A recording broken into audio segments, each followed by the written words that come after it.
Israel and Hamas have finally agreed to a ceasefire deal after months of delicate negotiations.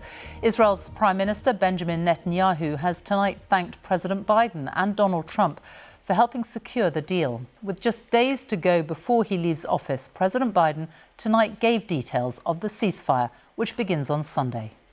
Phase 1 will last 6 weeks.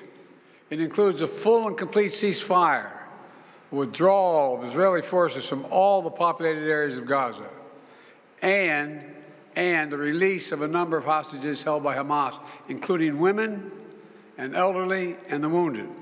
In exchange, Israel released hundreds of Palestinian prisoners. And during Phase 1, the Palestinians can also return to their neighborhoods in all the areas of Gaza. So there are 3 phases to this deal. 33 hostages will be released during the first 6 weeks, among them 2 Americans. Humanitarian aid will go in. Phase 2 will be negotiations for a permanent end to the war. Hostages and prisoners will continue to be released. Once that's done, Phase 3 will see all the rest of the hostages released, as well as the remains of those who have died. And finally, a permanent ceasefire agreed.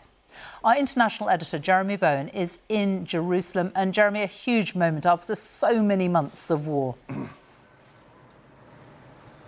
Yeah, it's been a nightmare for all concerned, of course. And among some of the terrible consequences of what's happened have been as strong, and polls have shown this, a sense of dehumanization on both sides. A feeling among Israelis that because of everything that Hamas did on the 7th of October, how could they ever have peace with Palestinians? And a feeling among many Palestinians that how could they ever have peace with Israelis after everything Israel has done since the 7th of October 2023. A ceasefire like this obviously is going to be fragile, and there are more negotiations ahead. It is not going to be easy. It might well be difficult. I've spoken to senior Western diplomats who fear that after the first phase, the 42-day phase 1, that maybe the war might even resume. But of course, on a day like this, there has to be enormous relief on both sides. In the streets of Khan Yunis in Gaza, overwhelming relief that they are alive, and hope too that the nightmare of this war might be over. When they announced that there is a ceasefire, we felt happy and relieved. The pain has disappeared a bit, even though the pain is still present, but hopefully joy will overcome the pain.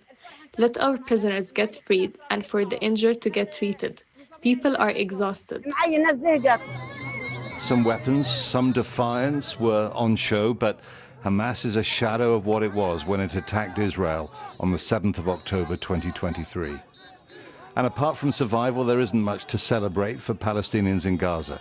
Israel has killed almost 50,000 people at least. The territory is in ruins, and well over 2 million have been forced out of their homes.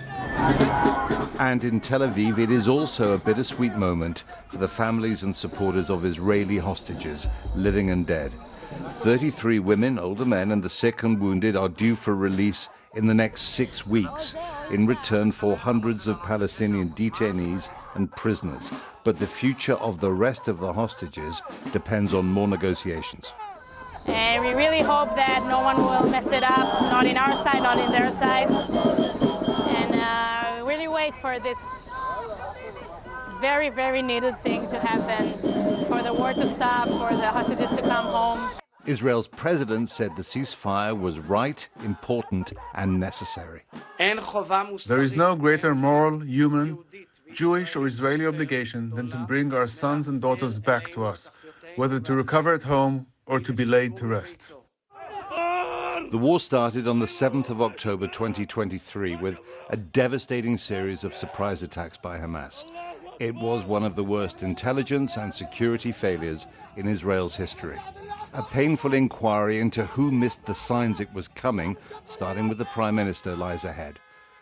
251 people were taken into Gaza as hostages. Hamas killed around 1,200, mostly Israeli civilians in their own homes. It took days to recover the bodies. Israel responded by hammering Gaza and its people. From then until today. It insists it respects the laws of war. It says Hamas caused so many civilian casualties, wounded and dead, by using them as human shields. But Israel's Prime Minister and former Defense Minister face arrest warrants for war crimes, and the International Court of Justice is investigating a case accusing Israel of genocide.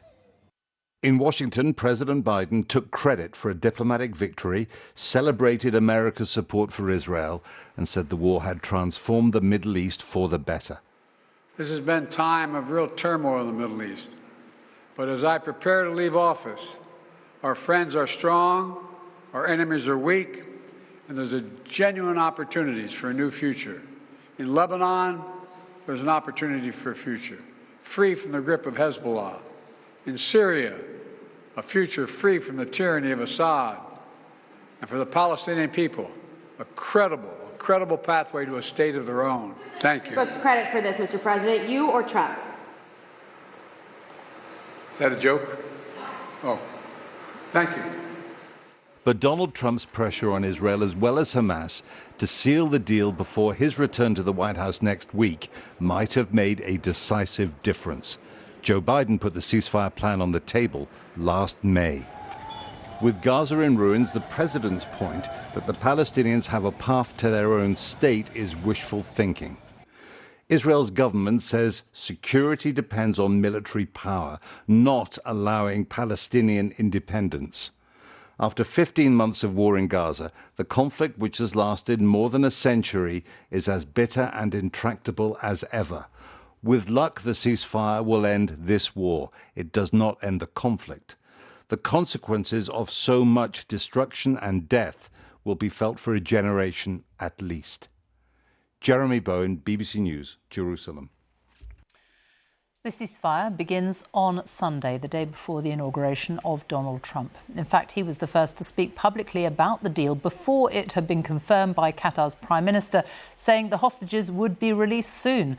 Our North America editor, Sarah Smith, is in Washington. We've heard President Biden outlining the deal tonight. Tell us more about the timing of all this. Well, the timing's critical because, as you say, it's coming just before Joe Biden leaves office and Donald Trump returns to the White House. And it's because it's coming at this critical time that it's really interesting to note that Joe Biden says that his team of negotiators and diplomats who've been so deeply involved in these talks for months have been working closely and coordinating with Donald Trump's Middle East envoy and his team so that they are all across all of the details. They all know what's happening because nobody wants this handover of power here in America to in any way derail the implementation of this agreement.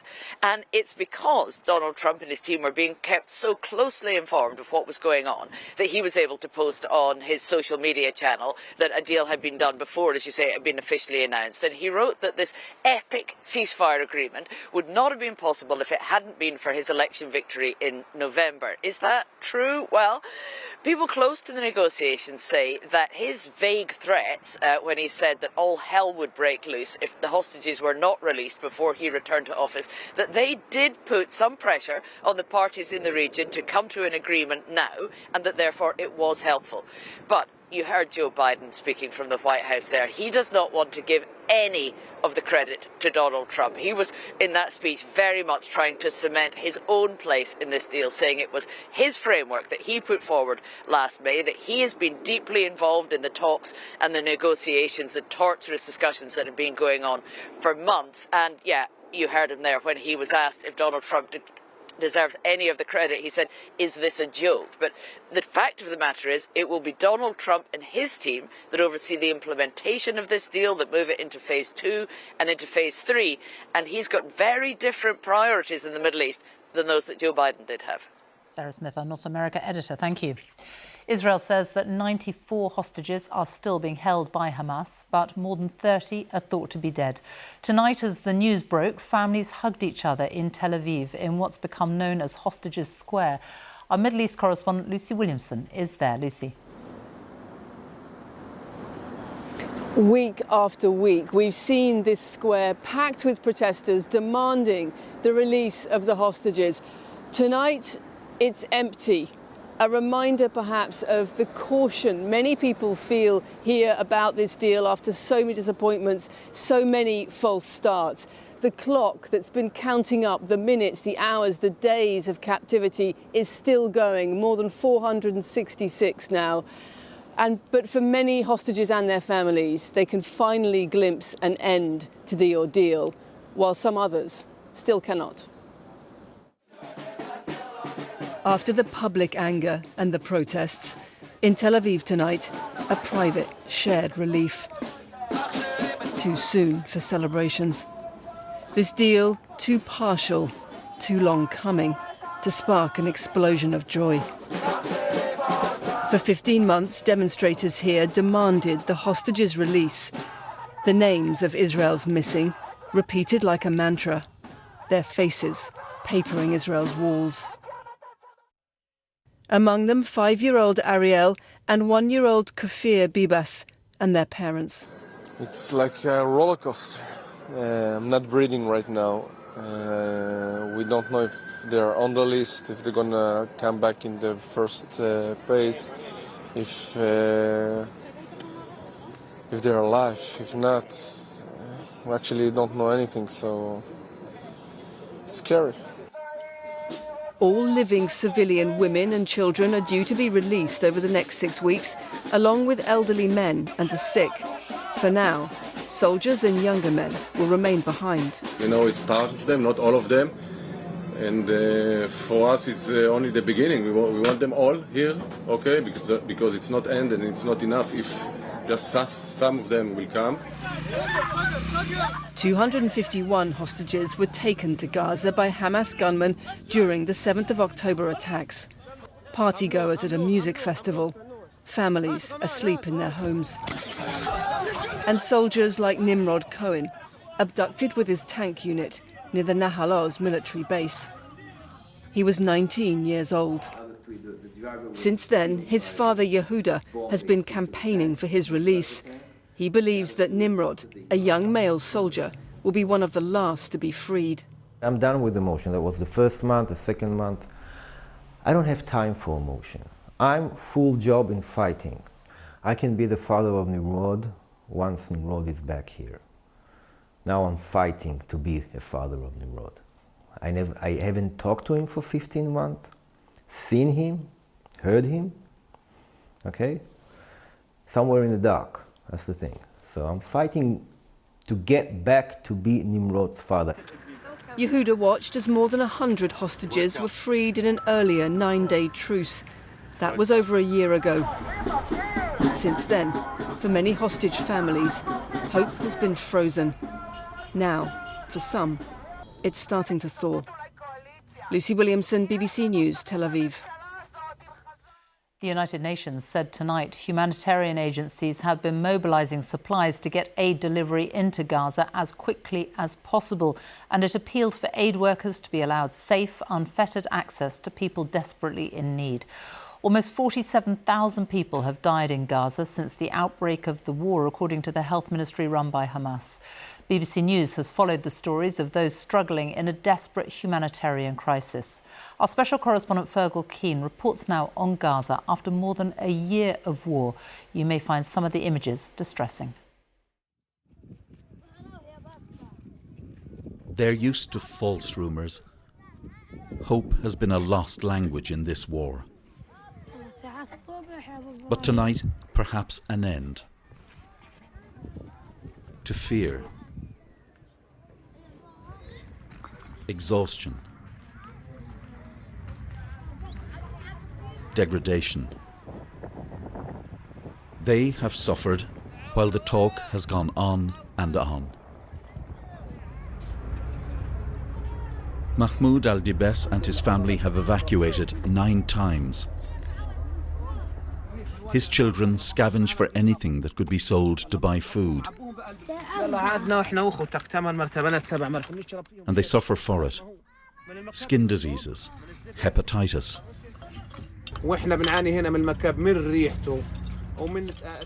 The smell is suffocating, he says, and the dogs are everywhere. There's nowhere to go to the bathroom. So at night, my family and I went together to relieve ourselves, only to be attacked by dogs that tried to bite us. They lived here before the war. Jabalia. Bombed now into an age of stone. The consequences of the war stretched the length of Gaza and into every life in one way or another. Hanan Al-Qassas, aged 15, was born with a severe brain disability. But before the war there were working hospitals and days and nights without terror.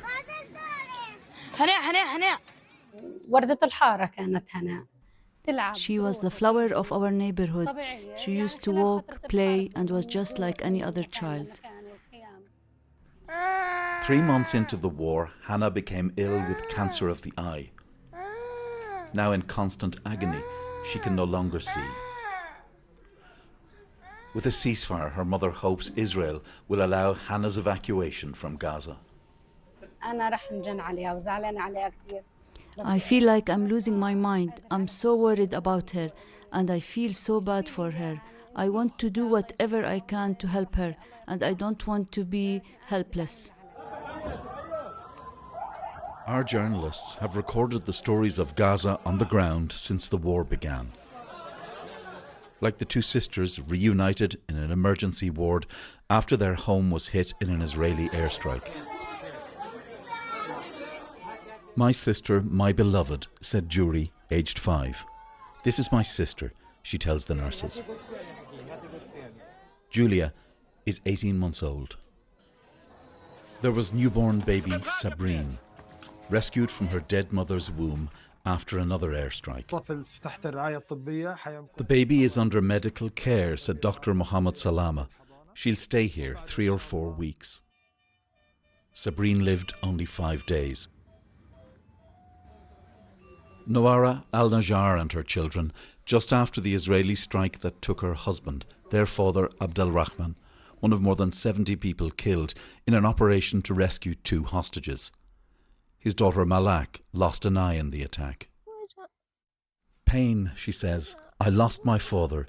Enough. Noara was pregnant at the time and now has the couple's baby Rama. The ceasefire is welcome, but it's not the end of suffering.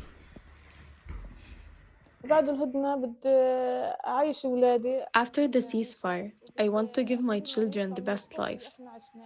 I want them to get over the fear we lived. My children are really scared. The terror has settled in their hearts. The scale of rebuilding ahead is immense. Of a lost world, of broken lives. Fergal Keane, BBC News, Amman. After more than 15 months of fighting, what is the current state of Gaza? Our Verify correspondent Nick Eardley is here to tell us. Nick. Thanks, Sophie. Israel launched its offensive in Gaza after the Hamas attacks on the 7th of October, where around 1,200 people were killed, 250 others were taken hostage. But the impact of 15 months of war in Gaza has been huge. Whole neighbourhoods have been flattened by Israeli strikes during the conflict. Let's talk firstly about the human cost of the war in Gaza. This is the death toll provided by the Hamas-run health ministry in Gaza. 46,707 people killed. Ministry officials also say that this is the number of people injured, more than 110,000. Israel says it's killed 17,000 fighters and that Hamas's figures can't be trusted. But the death toll is high, and some think that this figure is an underestimate.